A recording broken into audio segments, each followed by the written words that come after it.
Friend, welcome to my YouTube channel হাড়ির খবর। আজ আমি লাইভে তোমাদের একটা মারাত্মক জিনিস এনেছি। এই দেখো, এই যে চিনতে পারছো এই সাপটাকে? এটা হচ্ছে আমাদের বাংলার বিষহীন সাপ, মেথেলে সাপ, জলে থাকে। এটা নিয়ে আজকে তোমার সামনে আমি খেলা দেখাবো। ট্যান্টারা হাতে জড়িয়ে যায়, ফুস ফুস। এর মুখটা দেখো কি করুণ করে তাকিয়ে আছে। আমি এটাকে পুরো বশ করে রেখেছি।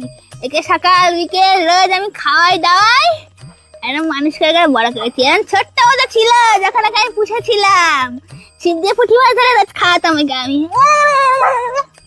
ঠিকঠাক হাঁটা চলা করতে পারতে না, এখানে হাঁটা চলা করে শিখেছি। একটু হেঁটে দেখাও তো বন্ধুদের, একটু হেঁটে দেখাও, এখানে হেঁটে দেখাও। আরে হাঁটবি তো, গিলি গিলি। এই লজ্জা পায়, এত সুন্দর সাজিয়ে এনেছে।